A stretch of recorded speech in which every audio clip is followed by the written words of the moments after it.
এটা ইঞ্জিনিয়ার এনামুল হক, উনি ইঞ্জিনিয়ার হলেন কিন্তু ইসের টেলিফোনের না। এটা হাসার বিষয় না, হাসার জন্য বলি নাই। ওনারা আমাদেরকে বলে যে আলেমরা বিজ্ঞান বুঝে না, এখন বিজ্ঞানের জমানা, ওনারা বিজ্ঞানের ভিত্তিতে ফয়সালা করতে যাচ্ছেন। তো আপনি বিজ্ঞান বুঝবেন, চাঁদ চন্দ্র এই চাঁদের বিষয়গুলো, এটা কি এটা টেলিফোনের বিজ্ঞান না অ্যাস্ট্রোনমির বিজ্ঞান? অ্যাস্ট্রোনমি, জ্যোতির্বিজ্ঞান। তো এনামুল হক সাহেব জ্যোতির্বিজ্ঞানের মানুষ না। ডক্টর শমশের সাহেব ছিলেন যে উনি জ্যোতির্বিজ্ঞানের ব্যক্তি ছিলেন না। ওনাদের কারো সাবজেক্ট জ্যোতির্বিজ্ঞান না। বলে আপনাদের সাবজেক্ট বলতে পারেন, আপনাদের সাবজেক্ট কি জ্যোতির্বিজ্ঞান? আমরা তো জ্যোতির্বিজ্ঞানের দাবি করি না। আমরা তো বলি শরীয়ত কি বলে সেটা দেখো। আর বিজ্ঞানের অবস্থান, শরীয়তের দৃষ্টিতে বিজ্ঞানের যে অবস্থান, সেটার আমরা অস্বীকার করি না।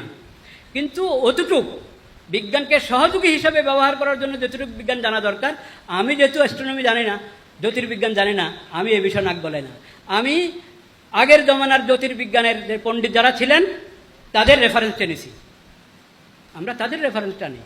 এবং এই জমানায় যারা আছেন তাদের রেফারেন্স। এই জমানায় আপনারা এই বিশ্বে বর্তমান জীবিত আছেন এরকম জ্যোতির্বিজ্ঞানের পণ্ডিতদের নাম আপনারা বলেন, বিশ্বে কে কে আছে, তাদের রেফারেন্স পাবেন আমাদের এই বইতে। আপনাদের হাতে যে প্রবন্ধ গেল এখানেও পাবেন। আর যে বড় বইটা তৈরি হয়েছে, হ্যাঁ, এটার সঙ্গে আরও যুক্ত হবে, মানে সব মেটার আছে, কিন্তু এতটুকুই ধরেন না, এতটুকু তো আর আপনাদের সামনে আসে না। তো এগুলোর মধ্যে আমরা যে বিজ্ঞানীদের এনেছি যারা অ্যাস্ট্রোনমির যারা পণ্ডিত, তাদের রেফারেন্স এনেছি। যাই হোক, বলতে চাচ্ছি এই ইঞ্জিনিয়ার এনামুল হকের বই এটা। তারপরে ওনাদের ফতোয়া তো দেখাইলাম। এগুলোর মধ্যে ওনারা পেশ করেছেন কি জানেন? অবাক হবেন। কোরআন কারীমের ইয়াসআলুনাকা আনিল আহিল্লা কুল হিয়া মাওয়াকিতু লিন-নাস ওয়াল হজ, এই একটা আয়াত। এতে হেলাল দেখা দিয়ে মাস শুরু করতে হয়, আয়াত আল্লাহ বলেছেন। নবী করিম সাল্লাল্লাহু আলাইহি ওয়াসাল্লাম এই আয়াতের উদ্ধৃতি দিয়েছেন উম্মতকে, যখন হেলাল সম্পর্কে মাসালা বলেছেন, ইন্নাল্লাহা জাআলা লাকুমুল আহিল্লাতা মাওয়াকিত ফাসুমু লিরুয়াতিহি ওয়া আফতিরু লিরুয়াতিহি। আল্লাহ তাআলা হেলালকে তোমাদের জন্য মিকাত বানিয়েছেন, কাজে তোমরা হেলাল দেখে রোজা শুরু করো, হেলাল দেখে রোজা শেষ করো, ঈদ করো। এই আয়াতের উদ্ধৃতি দিয়েছেন। কিন্তু তারা এই আয়াতকে বিকৃত করে। নবীজির ব্যাখ্যা, আয়াতের স্বাভাবিক ব্যাখ্যা, পূর্বাপর হিসেবে যে ব্যাখ্যা 1400, এখানে ওনারা নিজেরাই বলেছেন, এখানে ওনারা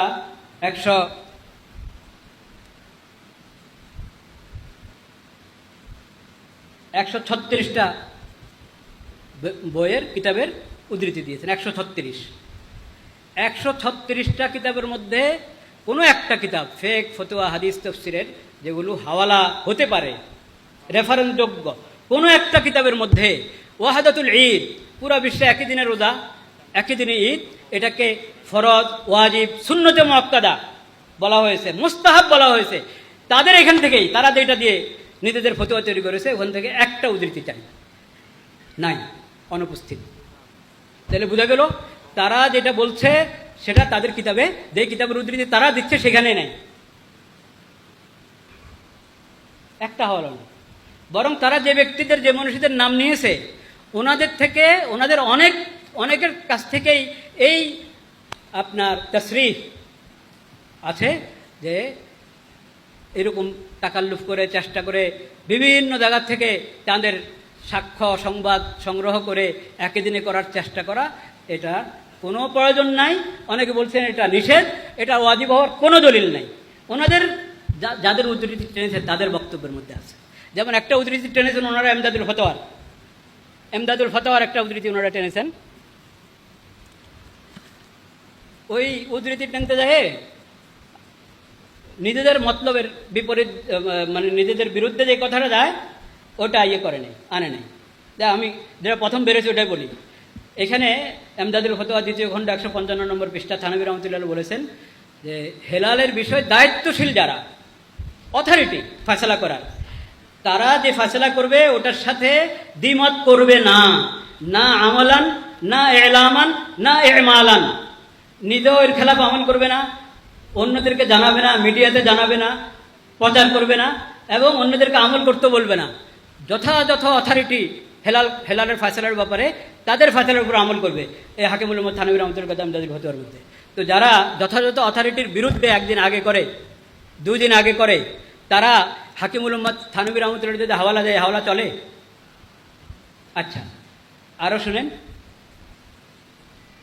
ওই জমানায় তো আর এটা চিন্তাও করতো না মানুষ, ওনার জমানায় যে সব জায়গার, কিন্তু মোটামুটি বড় একটা এলাকা নিয়ে সব জায়গার খবর জমা করে ইয়ে করা যায় কিনা, এই একসাথে করা যায় কিনা, ওটা জিজ্ঞেস করা হয়েছে হজরতকে, যে এরকম আমরা অন্য অন্য জায়গার খবরগুলো সংগ্রহ করে ফয়সালা করে মানুষকে জানিয়ে দিব যে এখন আজকে চাঁদ হয়ে গেছে, তোমরা সবাই করতে পারো। এখনও না আপনারা খালি বলে যান মিডিয়ার সব জায়গায় হয়ে যায়, তখন তো আর এই সুরত ছিল না। কিন্তু তখনের যোগাযোগ ব্যবস্থা হিসেবে যদ্দূর সম্ভব যদ্দূর আমরা করতে চাই, হুজুর আপনি কি বলেন? হাকিমুল উম্মাত থানভী রহমতুল্লাহ উনিও কিন্তু প্রবক্তা, লা ইবরাত আল ইখতিলাফিল মাতালে, উদয়স্থলের ভিন্নতার ধর্তব্য নয়, এটার প্রবক্তা মৌলানা আশরাফ আলী থানভী। কিন্তু উনি বলেছেন, কি বলেছেন শুনেন, চूंकि कोई हुक्म बिला दलील साबित नहीं होता और उसको वजूब की कोई दलील नहीं, लिहाजा ये अमर वाजिब नहीं। একটা জিনিসকে জরুরি বলতে হবে, ওয়াজিব বলতে জরুরি লাগবে। কোরআন হাদিসে কোথাও দলিল নাই যে অন্য জায়গার থেকে দূর দূর থেকে আমরা সাক্ষ্য সংগ্রহ করে, সংবাদ সংগ্রহ করে মানুষকে একসাথে ঈদ করার ব্যবস্থা করে দিব, এটার কোনো দলিল নাই, কাজে এটাকে ওয়াজিব বলার কোনো সুরত নেই। এরপর বলছে, আচ্ছা যদি ওয়াজিব নাও হয়, এটার আমরা শরীয়তে আমাদেরকে আদেশ করে নাই, কিন্তু তাও যদি করে ফেললাম তাহলে কি বিষয়, সেটার কথা উনি হযরত সামনে বলেছেন। ওটা উনি বলেছেন, এসে গেলে ওটার উপর আমল করা জরুরি। ওনাদের বক্তব্য, সেই বক্তব্য হিসাবে উনি বলেছেন। ওনারা করেছে কি, আমি যেটা পড়ে শোনালে আমরা তো আনেই নাই, পরেরটা আল জবাব ইসকে মুকাল্লাফ তো নেই। প্রথম কথা, এটার তো আদেশ নাই শরীয়তের পক্ষ থেকে যে এরকম দূর দূর থেকে খবর আনো, মুকাল্লাফ তো নেই, লেকিন। তো এরা লেকিন থেকে পরেরটা উল্লেখ করেছে, ওটার অনুবাদ করে দিয়েছে। মুকাল্লাফ তো নেই এটার অনুবাদ করে নেই।